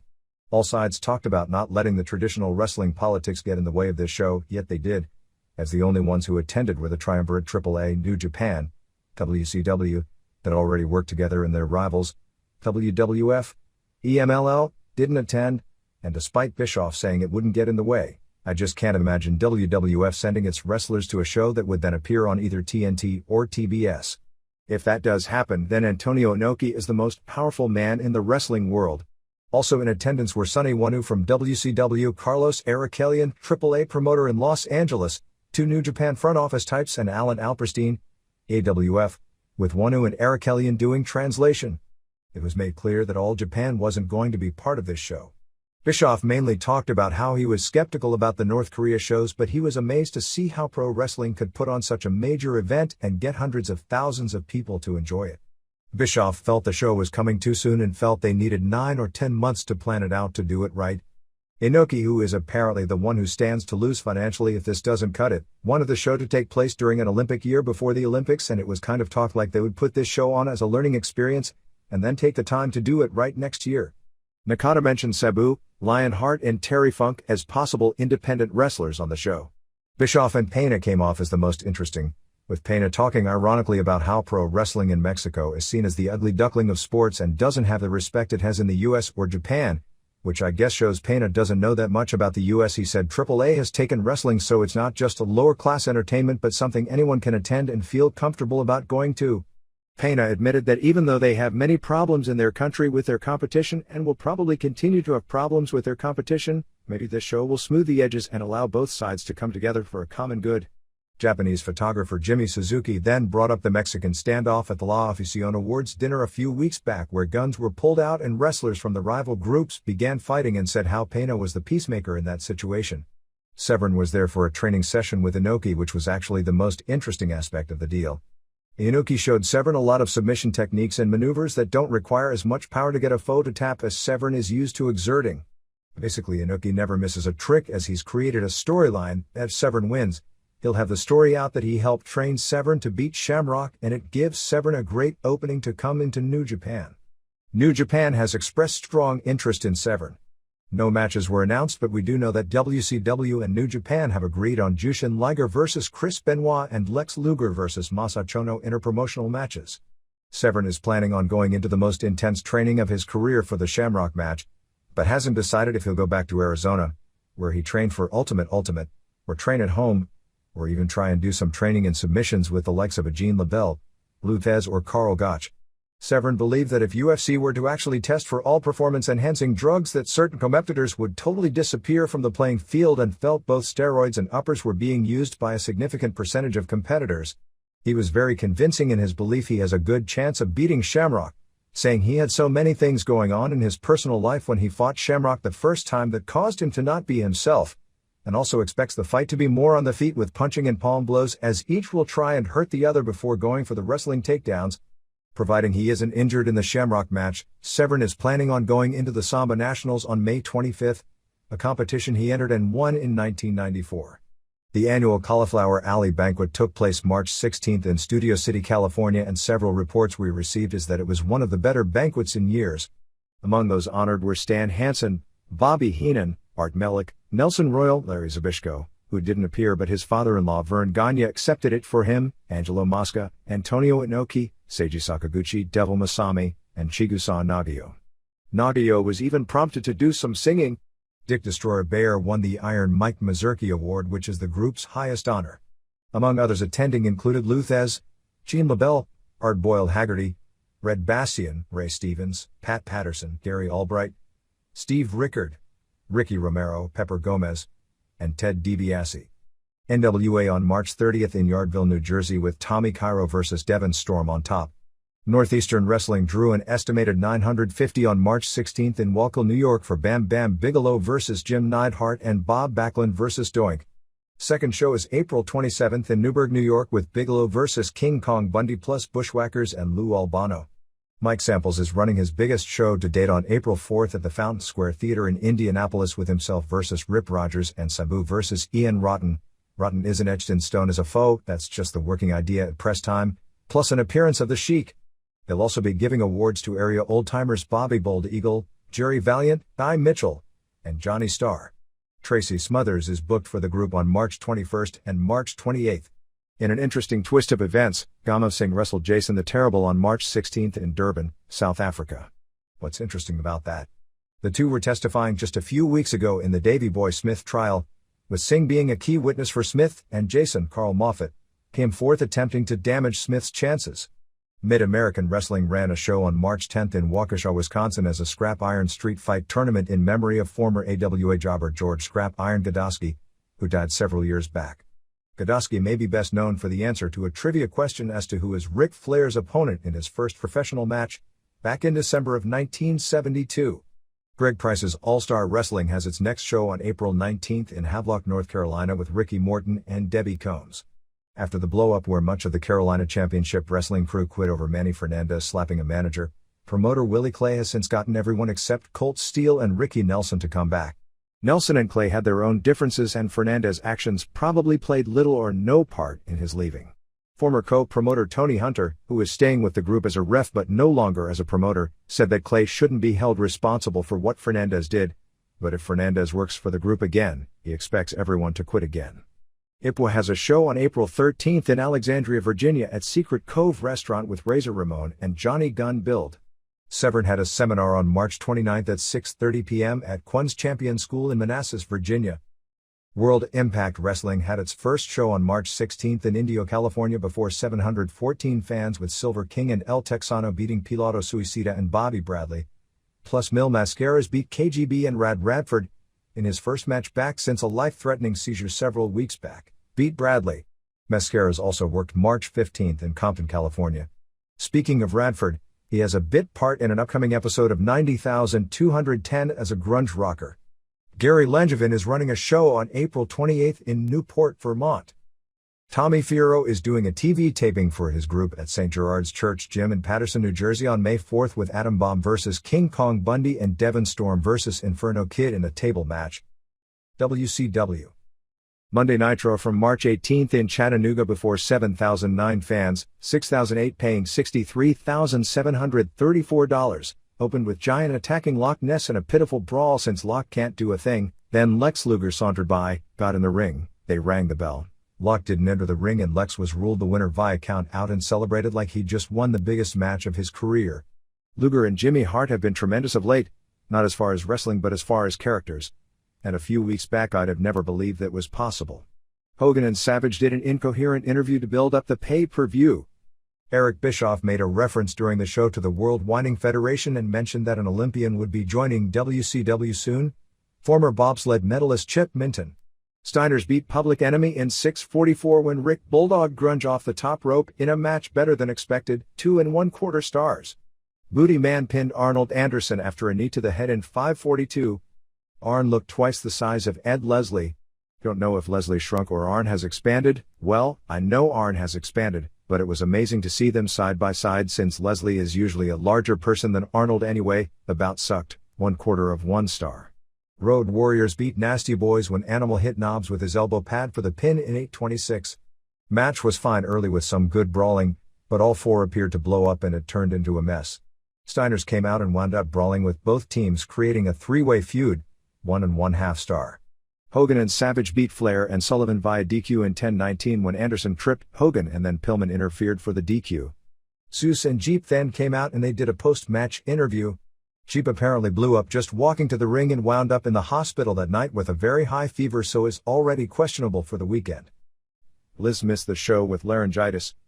Match was better than the standard horrible main event fare Hogan has been doing, but one of the funniest things I've ever seen was Hogan with his long legs and no technique attempting to figure four Sullivan with his short legs, and it was the worst figure four in history, 1 3/4 stars. Nitro scored a huge ratings win doing a 3.6 rating, its best mark ever for a head-to-head showdown with a 5.2 share, to Raw's 2.9 and 4.2 share. The win is even more significant since it's just 2 weeks before WrestleMania when WWF theoretically should be riding the momentum crest. The replay did a 1.2 rating and 3.6 share. For WCW Saturday Night taped March 20th in Augusta, Georgia will be Road Warriors vs. Public Enemy, Sting vs. Bobby Eaton, Luger vs. Brad Armstrong, Eddie Guerrero vs. Alex Wright and Flair vs. Craig Pittman. The Ric Flair arrest made court TV this past week. Flair was apparently out with his wife and friends drinking after they all went to a Charlotte Hornets game on March 7th. His trial was set for March 18th. Flair's wife left the club early and Flair asked Colette McCune to drive him home since he had too much to drink. Flair later said McCune didn't appear to be drunk and he wouldn't have knowingly allowed someone drunk to drive his $100,000 car home. Flair was reportedly incensed because the local police reports released to the local media listed him as being charged with a DWI. The Monday Wars will take a different turn in May due to TNT's commitments to the NBA playoffs. Nitro is going to have to air at different times, generally 10 p.m. Eastern, so both shows won't be going head-to-head. The May Nitro house shows will probably take place in Central Time Zone cities so the shows don't end late. Ratings for the weekend of March 16th saw Saturday Night do a 2.7, Main Event a 1.9 and Pro a 1.5. The March 18th to 24th issue of React magazine has a story on the WCW power plant. Pillman had throat surgery at Vanderbilt University on March 13th. Gene Okerlund on the WCW hotline then reported that Pillman didn't have the surgery and was making it up, claiming he had called the hospital and there was no record of Pillman being there. This resulted in a legal letter from Pillman's agent to Okerlund complete with Pillman's patient discharge sheet and asked Okerlund to make a correction during Nitro. Okerlund then missed Nitro with the flu. WCW will be running house shows in April on the 13th in Roanoke, 20th in Little Rock and 21st in Jackson, Tennessee. Most shows will be Flair vs. Savage, Sting vs. Benoit, Steiners vs. Road Warriors, Luger vs. Regal and Giant vs. Duggan. Over the weekend of the Richmond race, radio reports regarding Sting and Dusty Rhodes being in the pit crew for Steve Grissom talked to them as being WWF wrestlers. The March to April issue of Playboy's Book of Lingerie has a 2-page spread of Diamond Doll, billed as Kimberly Page. Northeastern indie wrestler Kid Flash, Pete Gruner, has signed a contract with WCW and is moving to Atlanta. He had a very strong tryout match a few weeks back against Chris Kanyon. New announcer Lee Marshall is horrible, particularly in the way he overacts on interviews. Marshall and Dusty Rhodes do voice-overs on the Sunday Main Event show while Bobby Heenan and Gene Okerlund still host. On the first show this past weekend, the sound mixing was atrocious as it was as bad as in Mexico when they go into the studio to do vows rather than have the feel as it's supposed to of being there live even when it isn't. This past weekend's WCW Saturday Night was taped March 13th in Dalton, Georgia, 1,500 fans, 1,338 paid, $10,000 house. Road Warriors had a match but were attacked before it got started by Steiners. Scott is a total physical freak. Belfast Bruiser pinned David Taylor in a good match and then Bobby Eaton and Steve Regal came out but Bruiser beat them up as well. Brad Armstrong beat Disco Inferno in a decent bout. Page ran down Johnny B. Bad way too much in his interview and they basically changed his match to Booty Man. Giant lost by countout to Jim Duggan when Loch Ness attacked him and they brawled to the back. Hogan and Savage wrestled Shark and Barbarian on top and they went off the air without a finish, which now that it was just done, is really annoying. There was far more made of losing Johnny B. Bad within WCW than one would expect within WCW because he had taken great strides and because of the belief that he's the type of person who may make it big in WWF. Sting appears on the TV show Crook and Chase on March 20th. WWF. It was another big weekend for the house shows as besides the MSG show, the other shows this past week were March 15th in Hartford, Connecticut with the same tag match main event at MSG. In this case, Bret pinned Diesel to win the match, which drew $7,317 and $104,273, which was the best house except for WrestleMania in the Civic Center since 1990. The next night at the US Air Arena in Landover, Maryland turned out to be the one and only triple threat match with Bret, Diesel and Undertaker and drew 6,660 fans and $118,976, which wasn't the most fans, but was the most dollars because of raised ticket prices, also since 1990 for a regular house show. Unlike the tag match, which turned out to be a hot match, the triple threat was a major letdown with all correspondents giving it bad reviews. Bret worked first with Undertaker and Diesel interfered, causing Undertaker to get pinned. Then Bret worked with Diesel and Undertaker interfered, causing Diesel to get pinned. WrestleMania 12 is officially sold out in Anaheim to the tune of $12,486 paid and $725,545. Besides the Raw number, Action Zone did a 1.8 and Mania, a 1.7 over the weekend of March 16th. Comments from the March 18th taped Raw show. Jake Roberts really showed his age, well, actually not his age but he showed Nick Bockwinkel's age in the match with Davey Boy Smith. He looked very old and slow in the ring although his name and charisma are still there. Bret Hart's interview promoting the Michaels match was unreal. With the death of Cactus Jack, Hart and Piper are the best interviewers in the business. Piper vs. Goldust was announced as an off-the-premises Hollywood lot brawl, which may mean it'll be pre-taped and spliced into the show similar to the now legendary match in the back of a pickup truck WCW did last year. Can you believe they are actually bragging about that fiasco and hyping Uncensored? They are teasing Mr. Fuji returning as a babyface manager for Yokozuna to feud with Jim Cornette. Talk about having 9 lives. Speaking of Yokozuna, if his team wins at Mania, Yoko gets 5 minutes with Cornette. Vince McMahon was on the Chet Kopic News Sport show this past week and Bret Hart was scheduled on March 19th. McMahon did the same basic complaining about how unfair it is that Ted Turner is doing to him what at least in some if not many ways he did to everyone else. Billionaire Ted's skit this week was Ted at a mock FTC hearing where they tried to portray that the number one priority on Ted's agenda these days is to destroy the WWF and urged wrestling fans to write the FTC with their concern to stop this. There was an interesting quote from Rupert Murdoch, who was another business rival of Ted. After Ted knocked the Fox network for the quality of some of the shows, Murdoch said that at least we draw the line when it comes to brown-nosing foreign dictators and airing professional wrestling. Hypocritical quote of the year to be sure, since it's well known Fox was considering its own weekly wrestling show for Friday nights next season. Fox aired the WrestleMania special and that some major negotiations, we don't have details other than they supposedly have fallen through, were taking place between Murdoch and Vince McMahon of late regarding WWF on Fox. Just to show WCW isn't the only one that means nothing mainstream, in the March 17th Chicago Tribune there was an article on British soprano Jane Eaglin, who happens to be a major pro wrestling fan, whose favorite wrestler is The Undertaker. In the article by a Chicago reporter, Undertaker was described as a 6-foot 10-inch British wrestler. Jim Hellwig is releasing a Warrior comic book. It is expected that after the Germany tour, Bret Hart will take an extended hiatus to concentrate on acting as he has offers to do more episodes of Lonesome Dove. The reader's pages. Cauliflower Alley. It's 2 a.m. and I've just rolled in from the 29th annual Cauliflower Alley Club reunion banquet held at the Sportsman's Lodge in Studio City. The CAC Bash is always a top priority for the local aficionados. As a fan, there really is no way of describing the feeling of being in the close company of true pro wrestling legends. The evening's ceremonies started off with the 10 count.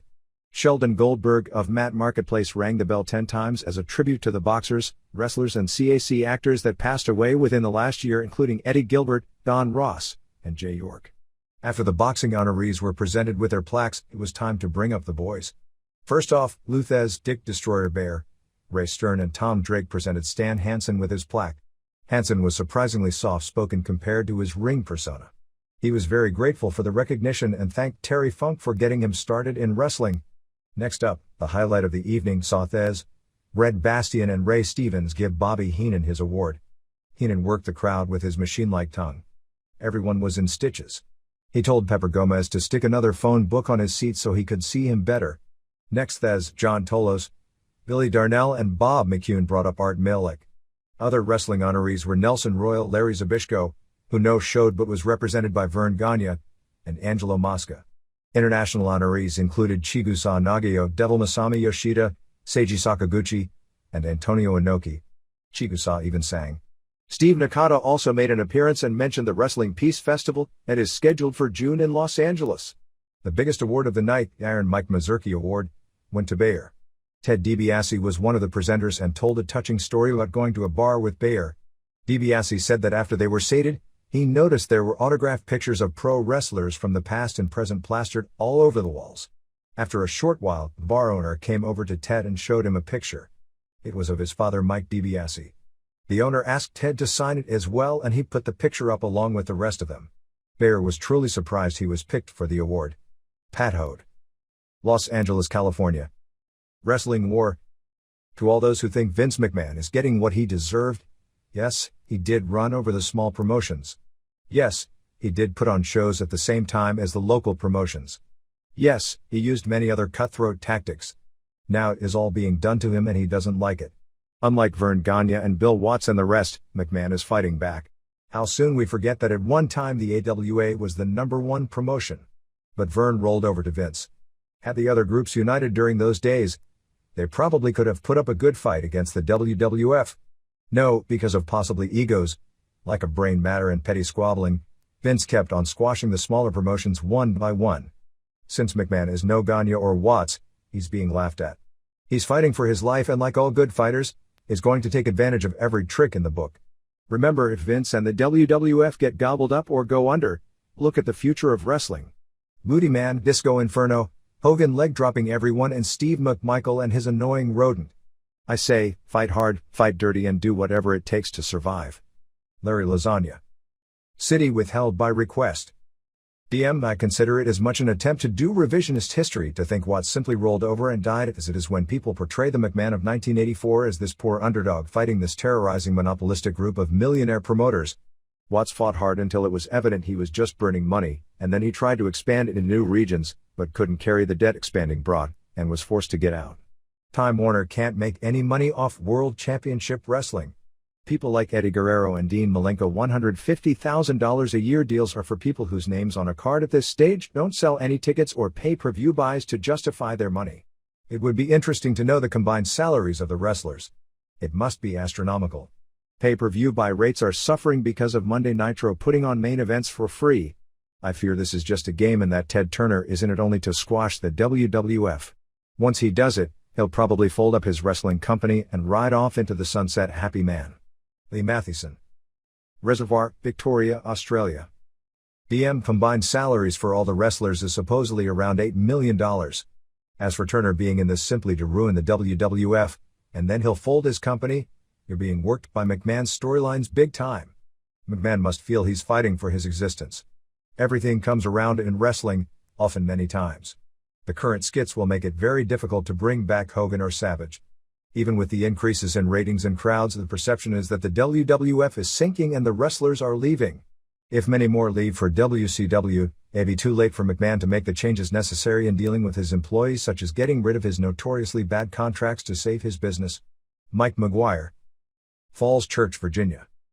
DM, it's those bad contracts that may have helped save his business during the lean years.